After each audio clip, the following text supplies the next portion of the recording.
दोस्तों आज मैं जिस कम्बो कार्ड की वीडियो लेके आया हूँ जो basically without smart combo card है।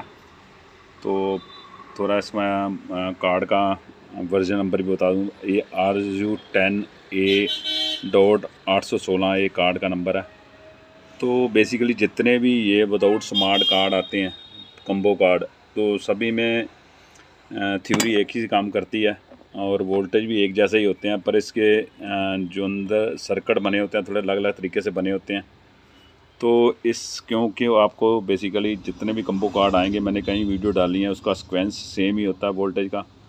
कुछ थोड़ा जो वोल्टेज बनाने का इन्होंने सर्किट यूज़ किए हुए हैं अलग अलग तरीके से। इन्होंने किसी ने ये 11-18 IC लगाया होता है, तो कहीं में रेगुलेटर ट्रांजिस्टर लगे होते हैं, रेगुलेटर IC लगे होते हैं। तो सबसे पहले मैं जो इस वीडियो लेके आए, जो सबसे पहले हमारा देखो यहाँ 12 वोल्ट बनेंगे इस जैक पे, जो हमारी SMPS सप्लाई से हमारा ऑपरेट होने के बाद हमारे एक 12 वोल्ट की सप्लाई बनती है। मैं आपको दिखा भी देता हूँ। देखो सबसे पहले हमारे 12 वोल्ट की सप्लाई, ये देखो हमारी पहले 12 वोल्ट की सप्लाई यहाँ इस जैक पे हमारी पहले 12 वोल्ट की सप्लाई बनेगी। उसके बाद ये हमारे एक 5 वोल्ट की सप्लाई बनेगी। ये हमारा देखो 5 वोल्ट की सप्लाई है। ये देखो हमारी 5 वोल्ट की बेसिकली सप्लाई, यानी ये हमारी कॉइल है। जो पहले 12 वोल्ट की सप्लाई हमारी SMPS सर्किट बनती है, फिर हमारी 5 वोल्ट की सप्लाई बनती है। और ये 5 वोल्ट की सप्लाई बनने के बाद हमारा जो यही 5 वोल्ट सप्लाई हमारी एक 11-18 जो IC लगा हुआ है बेसिकली इस पर डायरेक्ट पहुँचते हैं। देखो ये हमारे 5 वोल्ट की सप्लाई इस पर पहुँची और इससे हमारे एक 3.3 वोल्ट की सप्लाई, यानी एक 3.3 वोल्ट की सप्लाई बनेगी। और दूसरा हमारी 1.2 वोल्ट की सप्लाई, ये दूसरी कॉइल लगी हुई है। यानी कोई भी आप मदरबोर्ड ले लोगे, उसमें सबसे पहले तो आपकी 12 वोल्ट की सप्लाई, मान लो आपकी ये 12 वोल्ट की सप्लाई ख़राब हो जाती है, यहाँ आप डायरेक्ट 12 वोल्ट का अडोप्टर लगा दो।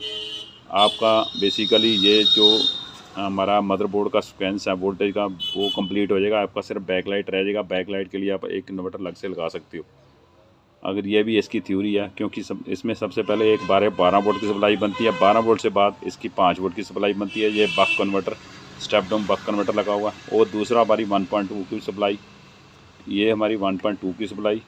और इसके बाद एक हमारी 3.3 वोल्ट की सप्लाई। ये बेसिकली तीनों सप्लाइयाँ हमारी स्टैंड बाई कंडीशन में बनेंगी। जब हमारा LED देखो रेड लाइट में होगा, स्टैंड बाई में सबसे पहले ये 3 सप्लाइयाँ ये 3 सप्लाई आपकी बनेगी तो हमारा ये सेट चलेगा। अगर ये 3 सप्लाई में एक सप्लाई भी नहीं बनती, हमारा ये सेट यानी चलेगा नहीं, जहाँ ऑन नहीं होगा, जहाँ स्टैंड बाई कंडीशन आएगा, जहाँ डेड हो जाएगा। तो ये सबसे पहले इसका सीक्वेंस है। और इसके बाद हमारा जो फ्लैश IC है, जिसको मेमोरी IC भी बोलते हैं, देखो उसके बाद हमारा फ्लैश IC पे देखो 1 नंबर पिन पे, मतलब 3.3 1 नंबर पिन पे भी सप्लाई, और 7 नंबर और 8 नंबर, 7 नंबर और 8 नंबर पे हमारे 3.3 वोल्ट की सप्लाई पहुंचनी चाहिए। और एक हमारे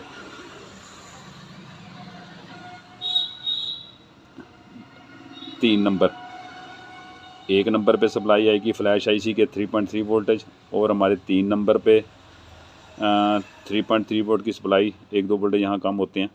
और वो हमारी 7 नंबर और 8 नंबर पे ये 3.3 सप्लाई ये पहुँचेगी, तो समझ लो हमारा कार्ड ऑन कंडीशन में आएगा। और तीसरा, इसके ऑन होने के बाद देखो, ऑन होने के बाद कौन से वोल्टेज बनते हैं ये भी मैं आपको दिखा दूँ। क्योंकि ये एक बात और बता दूं मैं आपको, क्योंकि सबसे पहले ये ज़रूरी है कि आपकी बैक लाइट के कितने वोल्टेज बनते हैं। आपने किसी भी LED में देखना हो तो बैक लाइट में कितने वोल्टेज बनते हैं, तो ये बहुत इजी मेथड है। क्योंकि बैक लाइट के हमारे वोल्टेज देखो 36 वोल्ट अगर स्टैंड बाई कंडीशन में बन रहे हैं, तो ये जब LED ऑन होगी तो ये डबल वोल्टेज हो जाते हैं। किसी भी LED में आपने बैक लाइट के वोल्टेज को स्टडी करना हो, क्योंकि हमारी ऑन होने के बाद, ऑन होने से पहले कितने वोल्टेज बनते हैं, देखो ऑन होने से पहले हमारा 36 वोल्ट, और जब ये LED ऑन हो जाएगी उसके बाद ये वोल्टेज हमेशा डबल हो जाते हैं। ये इसका बहुत देखने वाली ज़रूरी एक मेथड है। तो अभी मैं अब ऑन करके दिखाता हूँ।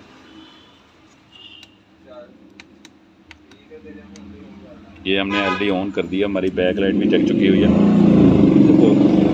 हमारे पहले बैक लाइट मैं डिटेल से बता दूँ। ये देखो ये देखो 56-57 वोल्ट। कईयों में तो डबल वोल्टेज बनते हैं, पर कईयों में बेसिकली थोड़े कम वोल्टेज बनते हैं 57 वोल्ट।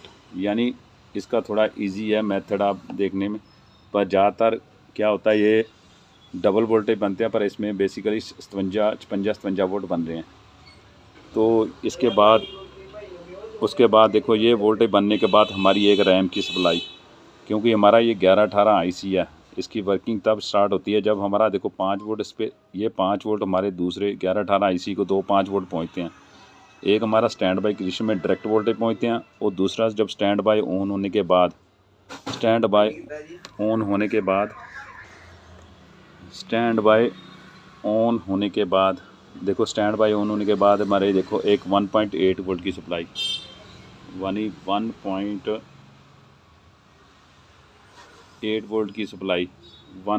वोल्ट की सप्लाई हमारी ये 1118 आईसी से बनेगी।